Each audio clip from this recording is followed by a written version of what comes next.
about Victor Gyokeres is the Portuguese league isn't particularly strong.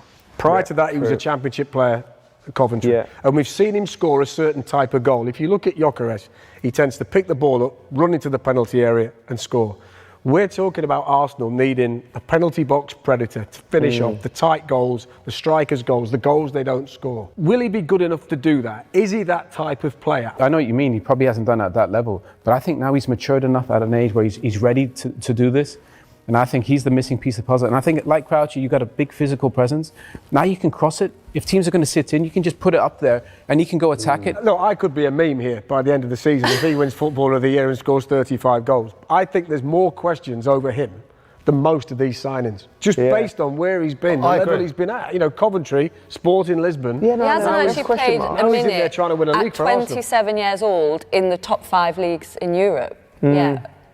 Centre forwards do mature, seem to mature later. There is that to it. I said, top 5 leagues, scoring 50 goals in any league, it's impressive. But I agree with Fletcher. I think there is definitely a little bit of not gamble, because but there's something on it. There's question marks. I think the Zubimendi one's a fantastic sign. I think anyone would have taken him. Liverpool were after him last year, and does that free up Declan Rice to be able to go a little bit further forward. But I mean, if you look through the spine of that team now with... Are they any nearer Liverpool, though, with what they've done? Or have Liverpool stretched it with what they've done? They've much closer. Even if we take Liverpool's signings into account as well, Arsenal have closed the gap. Well, I think Liverpool's summer's been better. The best got better, but I mean, you have to argue Arsenal are way better. Yeah, but I think Liverpool's group are better than Arsenal. Yeah, definitely, And they were ahead already. We ain't even mentioned Liverpool, Trent leaving as well. How influential has he been in the last 7-8 years? And Frimpong's a different player, so that changes the dynamics there. So Liverpool on paper look like they've got better, and they have. And Arsenal, I still think, look like they've pushed on as well. They'll be 1 and 2 this year. Let's talk about Petter has been their own since 2019.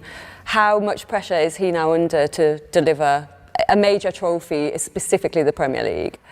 There is pressure on Mikel, but I do think you got to be quick not to kind of pull the plug on that, because I do think Arsenal are headed in the right direction. Only one team can win the league, or the Champions League. And we've seen how hard that is for teams, but I think Arsenal are close. They just got to invest in that squad to push it so they can take the final step, which I think is the hardest part. Do you know Arsenal strike me as a club, like just when they've been close the last 3 years and they've got there was such a nervousness around them on title run-ins and that can build pressure. You know, Chelsea winning the World Club Cup and obviously the Conference League as well, that all breeds something. You start believing in winning and what you're doing. Arsenal need silverware with this group of players because they've got a fantastic bunch of players, a brilliant manager. But if you keep constantly being the bridesmaid and never the bride... But do you gain experience from every time you get that? Yeah, but you do gain every experience, season but also anxiety can build. They need to go and win something. I think if they get it right, they could win the league. This year? Yeah. But obviously it has to be... No chance. You think about the first game of the season, Fletch, against Man United at Old Trafford. That's a marker in the sand. It's an awful start, Owen, as well. It's Man United, then it's Leeds, Liverpool, Forest City, Newcastle. That's brutal. And if it's not a strong start, that pressure could ramp up quite quickly. And then there's pressure on everyone. Yeah. But Joe made a really good point. You have to just show you're ready for this now. You know, PSG took a step, said, right, we're going to go win the Champions League. Change a few things, pressed more, play as a team. I think Arsenal are very close. They have almost all the ingredients. But goal scoring will be how they win or lose it. I think they've got all the tools to win a league. I think if gyokeres, if he goes and scores, he straight away hits the ground running. I think they're defensively they're as good as anyone. They've got talent. They've got people that can unlock doors. Saka's a fantastic player. Odegaard. They've got all the tools to go and win the league. And I think if Liverpool go through a little spell, then I think Arsenal will be the ones that will be closest to them. Matt, some quick fire predictions from you all now. We're going to start, Peter, with you. And who's going to win the Golden Boot? I think it's between two. I think Haaland and Salah, but Salah. Joe? Haaland. That was quick fire. You've surprised you said me. Quick fire? I did, but I didn't expect you to listen. Fletch? Haaland. Haaland's going to be back to his best. Owen? Mo Salah. Any reason? Just Mo Salah. Love it. Player of the year, Crouchy. Oh, player of the year. That's a tough one. Well, I think player of the year comes from the team that wins the league, right? And I think Wirtz, yeah. I think he'll be class. I don't necessarily think it has to come from the team that wins the league, but I think I'm going to go with Cole Palmer.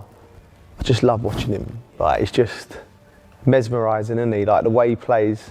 Fletch, what about you? I think we should all do something different here. Yeah, go on. So I'm going to go bounce back year for Phil Foden, Player of the Year. Bounce back ability. Bounce back ability, said Ian Dowie. Back stronger. Back stronger. Foden back stronger. I'm going to go tried and tested Virgil van Dijk. Wow. Defender. Centre half. Yeah, they'll have the best defence, I think. And Virgil, just with his captaincy, I just think you don't win it without a guy like that. I just think he gives them so much. So much new talent in the league, so much young talent. Who's going to be the breakout star? Breakout star. I just love what Arsenal have done with the youth players coming through there. You know, Max Dowman's someone that's been on everyone's lips. I think he's certainly someone that pre-season looks like. I mean, he's ready. We know he's going to be a player. We know it. It's just when. Declan Rice says the best 15-year-old in the country. Yeah, that's mad. 15 years old. I've He's seen amazing. a little bit of him, and he honestly, He looks like he's 18, doesn't he? he's playing like. And obviously, this is a ridiculous statement, but the way he plays like Messi. He's literally like coming inside. He's going past people at ease, and obviously, you know, he's not there yet. But he's got all the attributes to be anything he wants to be. So, but I think Ranieri as well, Miles Skelly. I mean, he's an older statesman now. But those players coming through at Arsenal for me are the ones to watch. Cherky. 21. Is he still classed as a breakout? Maybe. Yeah. Breakout in the Premier League. Them clips that Owen showed us, yeah, they got me salivating. He's going to put a few people in He's a proper maverick, yeah, isn't he's he? a maverick. I love him. Who are you going for, Fletch? I sound like I'm having a Man City loving. I've got Haaland, top scorer. I've got Phil Foden, Player of the Year. Is this because Noel keeps getting your tickets? Probably, yeah. In the summer of Oasis. I think Nico O'Reilly. I think he'll play a big role at Manchester City. Yeah, this that's a season. good I think shout, we've seen Fletch. enough, and I think Good shout. he can play a prominent role. I'm going to say, I know he just started playing for the first team, the young boy at Liverpool. He's only 16, I think he's 17 this week. Rio. Noana, is it? I mean, honestly, he's going to hurt some people this season. Even he scored a goal, I think, the other day. And Virgil van Dijk and Mo Salah on the bench, just like... It's just whether or not he gets enough games. Obviously, yeah. But I just think in terms of breakout, couldn't get any more breakout than He's getting a lot of attention in pre-season, isn't Yeah. he? That's for sure. Who do you think is going to make the biggest improvement as a team on last season? I mean, there's probably two obvious answers here. Yeah, Man United and Spurs are the ones that spring to mind. It couldn't have gone any worse, really, could it? Thankfully, Tottenham got over the line in the Europa League, got a trophy, and I just don't think that they can be anything like they were last season. So I think they'll probably have a lot better season than they did last year. How's Frank going to do you think? Yeah, I think he'd be brilliant. I think exactly what that club needs at this time is a Thomas Frank character. I'm tempted to say Chelsea and Manchester City because I think they'll be significantly nearer to Liverpool. I don't think it's going to be double figures between anybody. I think it's going to get to the last 2 or 3 weeks of the season. So I think those two clubs, Chelsea and City, will make it a 4-way title race. Owen? I'm going to go United. I just think they can't be worse, can they? 15. Are we going to see a revival? Yeah, they'll get better, but the problem is the gap's just too big. So I'm going to say United. Tottenham as well, but United, I think, will make a huge jump. Where will Man United finish? I'd say 7th. The relegation battle then, the 3 promoted teams last season all went down really convincingly as well.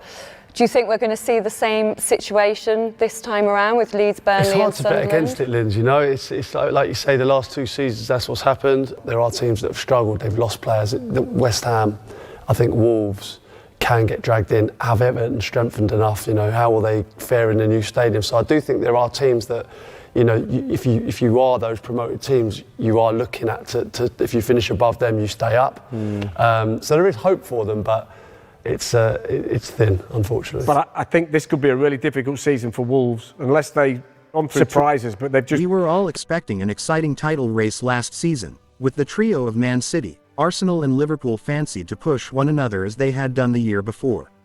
However, as it turned out, Liverpool strolled to their second Premier League crown and a record-equaling 20th English top-flight title, securing first place with 4 games remaining. Arne Slot had just a 5.1% chance of winning the Premier League in his first season at Anfield last summer according to the supercomputer, but it understandably now gives the Dutchman a much better chance of landing the big prize again. There has been plenty of change on the pitch over the summer, with Trent Alexander-Arnold and Luis Diaz leaving, while the tragic death of Diogo Jota will be felt at the club and beyond for the foreseeable future. New signings Florian Wirtz, Milos Kerkez, Jeremy Frimpong and Hugo Ekitike provide hope for the Reds to push on, which the supercomputer believes they will. Liverpool are the favourites to win the title, doing so in 28.5% of simulations. Arsenal have finished second for the last 3 seasons, which is starting to be used as a stick to beat them with. It seems harsh given finishing second in such a strong league is an excellent achievement, but the fans will expect this to be the year the Gunners finally put it all together and go one better. Mikel Arteta has also finally added a headline number 9 to his ranks in Victor Gyokeres. Whether the big Swede can score with anything like the regularity he did in Portugal will go a long way to deciding how strong their title charge is. The Opta supercomputer has almost doubled Arsenal's chances of winning the league from last season 12.2% to 24.3%, though it also believes their likeliest placement is a 4th season of finishing second. Man City were going for a 5th